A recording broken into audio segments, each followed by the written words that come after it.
मैंने कि अगली बार जब गांव में आऊंगा तो तभी आऊंगा जब पहले पुलिया का काम को स्वीकृत करा लाऊंगा, और नहीं तो फेंटो नहीं बदलवाऊंगा। अब आज दोबारा गांव में आना और यहाँ से लेर मातक को फेंटो कर दियो। अब मैं तो इनसे पूछ रहा हूँ फेंटो बांधू के नहीं बांधू? बांधू तो पहले जो बोल रहे थे वो बात का ही है वो भैया।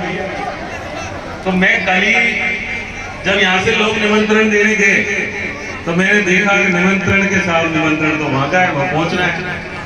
मैंने बोला अपन ने पहले क्या बोल रखा है कि भाई ये काम बोल रखा है। मैंने बोला गांव वाले पकड़ लेंगे, पहले तो उसको पीडब्ल्यूडी के कर्मचारियों को पकड़ो, एक्सीएनओ को पकड़ो, कलेक्टर साहब को पकड़ो कि साहब उस दंगल में उस भगवत कथा में मुझे जाना है, पहले मेरे काम को स्वीकृत कर दो, और नहीं तो गाँव वाले जाते ही मुझे उस काम के लिए कहेंगे। मैं धन्यवाद देना चाहूंगा प्रशासन का।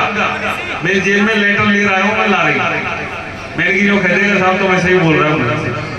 मैं धन्यवाद देना चाहूंगा सभी प्रशासन का कि आज हो गई 20 तारीख, 20 ही है ना, कल 19 तारीख की डेट में इस पुलिया के लिए 34 लाख रुपए की स्वीकृति उन्होंने मुझे दी है,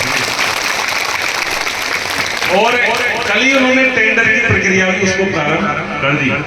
मुझे विश्वास है कि हमारी बरसातों से पहले ये पुलिया पूरी तरह से सही होकर हमारे लोगों के लिए काम हो जाएगा, और इस काम के लिए सरकार के माध्यम से 34 लाख रुपए हमको मिले हैं। निश्चित रूप से आप सभी माता बहनों को, हमारे नन्हे मुन्ने बच्चे जो स्कूलों में पढ़ने के लिए अमरगढ़ की तरफ जाते हैं, उन सभी को इस पुलिया के माध्यम से बहुत बड़ा फायदा आपको मिलेगा, और इसी वजह से ये फेंटा मैंने माथे पे बांध लिया। मैं तो निवान कर फेंटा हूँ, मैं सोची काम करवा जाऊंगा, फेंटो निवान कर नहीं।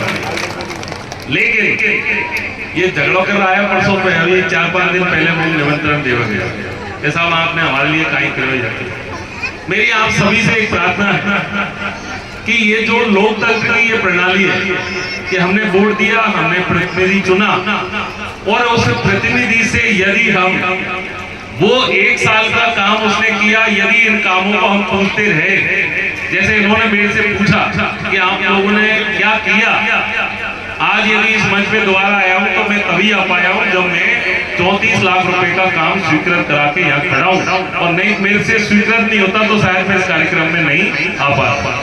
यदि ये स्वच्छ प्रणाली, यदि ये काम करने की स्थिति, आम जनता का जागरूक होना, यदि ये पहले से ये काम होने लग जाता और आप पूछने लग जाते कि भाई साहब आप लोगों ने क्या किया है बताओ, तो मेरी गारंटी इस बात को मैं दावे के साथ कह सकता हूं कि आज सपोर्टरा इस स्थिति में नहीं रहता, आज सपोर्टरा बहुत ही अच्छी अवस्था में चला जाता।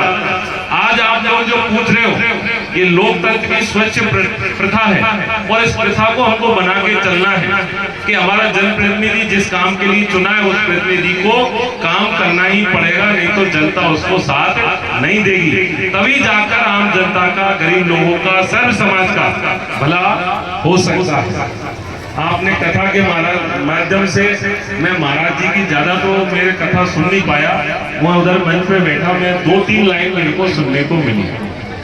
उन्हीं 2-3 लाइनों में से मैं 1-2 लाइन आपके बीच में महाराज जी ने जो बोली है उन्हीं को मैं दोबारा स्मरण करवाना चाहूंगा।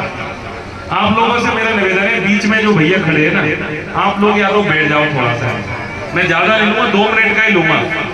भाई साहब आप थोड़ा सा रोक लो इसको। एक लाइन को भी हम यदि हमारे जीवन में उतार लें तो मैं जानता हूं कि हमारा जीवन, हम भवसागर को पार जा सकते हैं।